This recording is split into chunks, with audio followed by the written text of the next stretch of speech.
My son wants new shoes and clothes. Give me your salary to get it for him. But Mother, how can I give you my salary for David's shoes and clothes? That money is for me.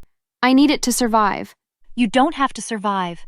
There are different knives in the kitchen and different oceans in the world. Stab yourself or drown in one. Mother? Stop calling me that, you unfortunate child. Your brother's going to inherit his grandfather's properties and will be rich. A girl? No, I want a boy. I don't want to give birth to a girl. Are you sure it's a girl that's in there? We're not interested in having a girl. My father wasn't wealthy, but his father was. However, before he married my mother, his father died, and in his will, he asked that none of his properties should be given to my father. The reason was because he was very irresponsible and didn't prove to be a son that could take care of the things he left behind. I'm his only child. How could he do this to me? My grandfather, in his will, had instructed that his properties be left in the care of my grandmother until my father had a son. When the son gets to 18 years of age, he'd be permitted to take over. My father was furious, but there was still hope. My mother tried to calm him down. I'll do my best to give you a son, and 18 years will pass by quickly. My father was reassured by her words. My grandmother was still in her 60s, so she was very fit to handle everything. 2 months after that happened, my mother was pregnant with me. You can imagine their excitement when they discovered the news. My father was even happier. However, that joy was cut short when they went for an ultrasound scan. They didn't want to believe that they'd been excited for nothing. They visited 3 more hospitals, but all showed the same results. You're having a girl. They hated me from that moment. When I was born, my mother even asked for the doctors to put me up for adoption, but they refused because my parents had no valid reason. They were forced to return home with me. I was only 6 months old when they took me to my grandmother to live with her. They began trying for another child again. One day, 2 years later, I was with my grandmother when she got a call from my parents. They'd finally had another child, my brother. I was excited. My small mind thought they'd finally come take me back for us to all live together, but it was far from what I imagined. The only time I ever saw my parents or my brother was when my grandma visited them with me, and they always acted like I wasn't a part of the family. They both ignored me. A year later, my grandmother had to leave the country for something important, and I was taken back to my parents. Can't you take her with you, Mother? We don't need her here. Yes, Mother. Take her with you. My grandmother refused. She reminded them that I was their child and they must take care of me. They were eventually forced to accept me. My grandmother assured me that she'd be back soon, but for 10 whole years, she didn't return. Even though she wasn't present, she ensured to always send my parents and I money and took care of all my needs. However, my greedy parents took all the money. They refused to send me to the school my grandmother asked them to, didn't give me enough food, barely spent time with me, and only took care of my brother. Once I was 18 and out of high school, my parents forced me to get a job. I did find one at a factory. It was extremely stressful, but I had no choice. My parents also stopped giving me money and kept everything my grandmother sent to themselves. David is more important than you. We would sell you off if we could. The only reason you're still here is because my mother knows you. Your existence is nearly useless to us. My job was barely enough to feed me, but I couldn't quit. I had no phone and couldn't contact my grandmother. 2 months after I got my first pay, my mother suddenly came to me. Give me some money. The cash your grandmother sent us is gone. But I have no money, Mother.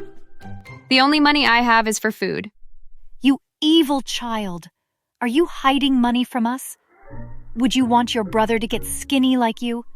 I tried to explain to her that my salary was little, but she wasn't having it. She grabbed my bag and searched through it. You stupid liar. Didn't you say you had no money? In tears, I begged her to return the money, but she refused and stormed off. I broke down into tears, frustrated at their behavior. I couldn't go to work that day as I had no energy because of how hungry I was. The next morning, I walked out of my room to see my parents and brother, enjoying a meal at the dining table. I walked to them, my stomach growling. "Can I get some food, please? I'm starving." We have no food reserved for you. Get lost. Mother said you aren't part of our family, so leave, stupid. I turned away with my head bowed and my eyes dripping with tears. I decided to go to my workplace. You're fired. Please, leave. I knew he'd say that.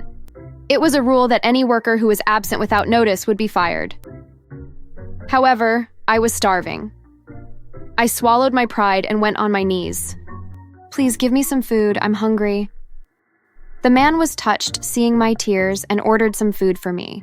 He asked if I had no parents, and I explained my situation to him. My grandmother is the only one who cares about me. She's not in this country anymore and doesn't know how I'm being treated by my parents. I also can't tell her because I have no phone. He couldn't believe his ears. How can a parent treat their own child so badly? After our discussion, he gave me my job back. I was more than grateful to him. The next month, once I got my salary, my mother came again. I had no idea how she knew that I'd gotten paid. My son wants new shoes and clothes. Give me your salary to get it for him. But Mother, how can I give you my salary for David's shoes and clothes? That money is for me. I need it to survive. You don't have to survive. There are different knives in the kitchen and different oceans in the world. Stab yourself or drown in one. Mother? Stop calling me that, you unfortunate child. Your brother's going to inherit his grandfather's properties and will be rich. You better buy him things now so he can have some pity on you when he's rich. I cried and begged, but she refused and stood on her words that I hand all of my salary over to her. When I refused, she attempted to grab my bag, but I was faster and took it first. I won't let you bully me anymore. Since you don't regard me as your child, at least let me have peace on my own. I regretted my actions immediately. She called my brother, who was only 16, but had grown so big. She doesn't want to give us money for the shoes and clothes you requested. Teach her a lesson. I knew my brother also hated me, but there was a little hope in me that he might stand up for his sister. However, that hope was shattered when he sent a resounding slap across my face. How dare you refuse my mother's request, you stupid girl. Your money belongs to us. I'm going to teach you a lesson you'll never forget. Due to how lanky I was, I couldn't fight back. While he continued beating me, my mother took all my salary and stood at a corner, laughing.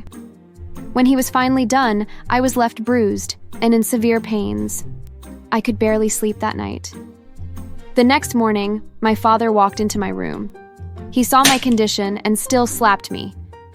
Don't you dare disrespect my wife again. You're a mistake to us, and you have no rights in this house.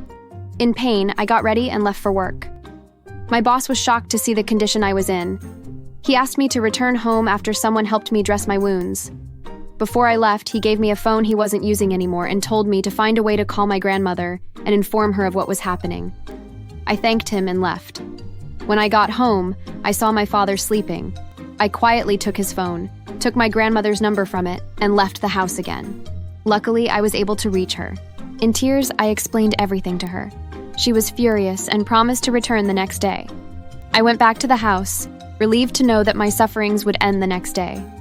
I was in my room the next afternoon when I heard my grandmother's voice. Where's my granddaughter? I dashed out of my room. As she saw how I looked, she broke down in tears. You're all evil. I'm taking my granddaughter with me. Well, Mother, we have no use of her here. You can take her. We're fine with our lovely David. Yes, take her. We don't need her in our lives. She shouldn't have been born in the first place. My grandmother was shocked hearing such words from them. She asked me to pack my things and go with her.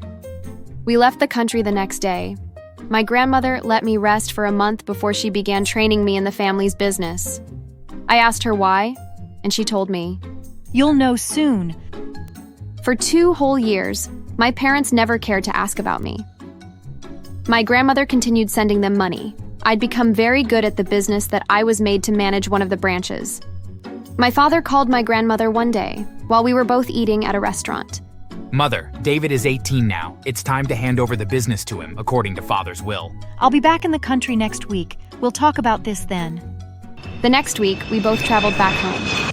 Even though they tried to hide it, I could see their looks of shock to see me. The lawyer walked in a few minutes later, and we all sat down.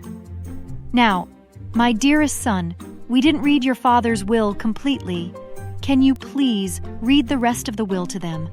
And if his son is irresponsible too, my property should be handed to his daughter. And if she's like them, let it all be given to charity after my wife's death. Just like you, you've both trained your son to be evil-minded and reckless. Ava told me how you both made him a spoilt brat. Well, I'm sorry to break your hearts, but Ava here will be in charge of all the businesses. She's well-trained and also has a hard-working and relentless spirit. She's humble and kind, unlike you both. However, there is one other matter that needs to be addressed. What are you talking about, you old crone? Nothing is more important than my son getting what he is owed. But that's just it. He isn't your son. I hired a private investigator and he managed to get a DNA sample from your son, and sure enough, he isn't related to you. So I had them look into if you had adopted him and found out that you had illegally purchased him. These fine gentlemen are here to see to it that you get what you actually deserve. Just then, several police officers entered the room and put my parents in handcuffs and dragged them away, leaving my brother behind. He was stunned to hear that the people that he had thought of as his parents his whole life had actually just been his kidnappers. After that, my parents were sentenced to several years in prison for the crime of trafficking a child. I knew that I could probably get them in even more trouble if I pressed charges against them for the years of abuse against me. But I knew that once they were released from prison, that they would be poor and unable to get jobs on account of being criminals. It was enough that I was given everything that they had ever wanted and that their hopes and dreams were taken from them. It might sound cruel of me to say, but I feel no sympathy for them at all. And as for my brother, well, he ended up living on the streets, and the last I heard of him, he was begging for money and had become addicted to drugs. It's such a pity, really. He could have had a chance of a good life had he never met my parents. Thanks for watching. Make sure to subscribe and leave a comment down below saying I subscribed, and we will try our best to reply to your comment.